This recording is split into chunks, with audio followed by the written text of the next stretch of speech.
অবশ্যই আপনারা ক্ষমাসুন্দর দৃষ্টিতে দেখবেন। মুফতি গিয়াসউদ্দিন তাহেরীকে বলবো যে আপনি নিজে শাইখ আহমদুল্লাহ হাফিজাহুল্লাহর কাছে ক্ষমা চাইবেন, এটাই জাতির দাবি। শাইখ আহমদুল্লাহর কথার পেছনে যেভাবে দলিল আছে, আপনার 14 গোষ্ঠী মিলে ওই দলিল দিতে পারবে না। আপনাকে জুতা পেটা করার সেই দৃশ্য এ জাতি ভোলে নাই। আপনার এই অশ্লীলতা, আপনার এই গান বাজনা নাচানাচি, এই কারণে স্টেজে প্রকাশ্যে আপনাকে জুতা পেটা করেছে। এ জাতির সামনে সেই ভিডিও ভাইরাল।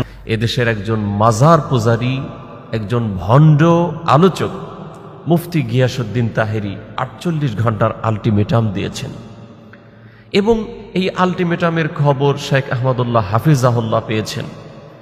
তিনি এটাকে কিভাবে উত্তর দিয়েছেন এটা দেখলেই আমরা বুঝতে পারি যে একজন জ্ঞানী এবং একজন মূর্খের পার্থক্যটা কোথায়।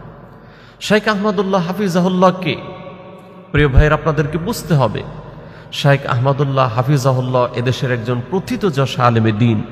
শুধু একজন আলেম হিসেবেই তিনি সমাদৃত নন, তিনি এদেশের একজন সমাজসেবক। তিনি এদেশের দারিদ্রতা বিমোচনের জন্য নানান অ্যাক্টিভিটিস চালিয়ে যাচ্ছেন। আমরা দেখতে পেয়েছি শেখ আহমদুল্লাহ হাফিজাহুল্লাহ আস-সুন্নাহ এর মাধ্যমে এদেশের বেকার যুবকদের কর্মসংস্থানের জন্য বিভিন্নভাবে কাজ করে যাচ্ছেন।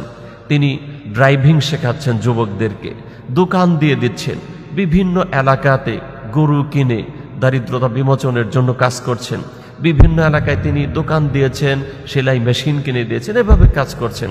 সুতরাং শেখ আহমদুল্লাহ হাফিজাহুল্লাহকে নিয়ে কোনো কথা বলার আগে আমাদেরকে ভাবতে হবে, তার এলেম, তার অ্যাক্টিভিটিস সম্পর্কে আগে জানতে হবে। আর গিয়াসউদ্দিন তাহেরীকে আমি বলবো যে আপনাকে এদেশের মানুষ ভালো করেই জানে যে আপনি উত্থান কোথার থেকে।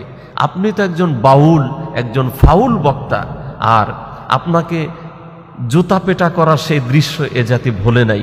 আপনার এই অশ্লীলতা, আপনার এই গান বাজনা নাচানাচি, এই কারণে স্টেজে প্রকাশ্যে আপনাকে জুতা পেটা করেছে। এ জাতির সামনে সেই ভিডিও ভাইরাল হয়েছে, lakh lakh million million view হয়েছে সেই ভিডিও, এ জাতি দেখেছে। এই জন্য আপনি কার সম্পর্কে মন্তব্য করছেন, আমি বলবো গিয়াসউদ্দিন তাহেরীকে যে মিয়া, তুমি আদার ব্যাপারে জাহাজের খবর নিতে যাও না। শেখ আহমদুল্লাহ হাফিজাহুল্লাহ দেশের একজন অত্যন্ত প্রথিতযশা আলেমে দ্বীন। তিনি এদেশের দারিদ্রতা বিমোচনের জন্য কাজ করছেন, সমাজ সেবক হিসেবে কাজ করছেন। শুধু একজন আলেম নন তিনি, তার সম্পর্কে মন্তব্য করার আগে আপনাকে ভাবতে হবে।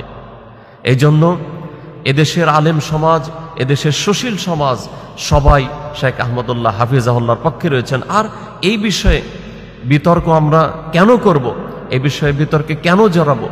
আমাদের কাউকে প্রশ্ন করা হবে না যে মরার পরে আল্লাহ রসুল সাল্লাল্লাহু আলাইহি ওয়াসাল্লাম 40 বছর বয়সে তিনি নবী হয়েছেন না, এর আগে নবী ছিলেন কিনা, এই বিষয়ে কোনো প্রশ্ন করা হবে না। আমরা প্রয়োজনীয় যে বিষয়গুলি আছে সেই বিষয়গুলো নিয়ে সমালোচনা করব। তবে হ্যাঁ, সুন্নি ভাইদের ভিতর অনেক ভাইরা সমালোচনা করেছেন, তাদের সমালোচনার ভাষাটা ছিল সুন্দর। এজন্য মুফতি গিয়াসউদ্দিন তাহেরীকে বলবো যে আপনি আলটিমেটাম যেটা দিয়েছিলেন সেখান থেকে আপনি ফিরে এসে আপনি নিজে শেখ আহমদুল্লাহ হাফিজাহুল্লাহর কাছে ক্ষমা চাইবেন, এটাই জাতির দাবি। এবং আমি একজন ক্ষুদ্র আলেম হিসেবে ওটা চাই যে গিয়াসউদ্দিন তাহেরী সে তার এই আলটিমেটাম নিজে উড্ড করবে, সেই সাথে শেখ আহমদুল্লাহ হাফিজাহুল্লাহর কাছে ক্ষমা চাইবে। নইলে এদেশের তাওহীদ প্রিয় জনতা, ইসলাম প্রিয় জনতা তার উচিত জবাব দেবে ইনশাআল্লাহ।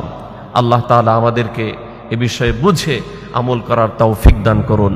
আসসালামু আলাইকুম ওয়া রাহমাতুল্লাহ।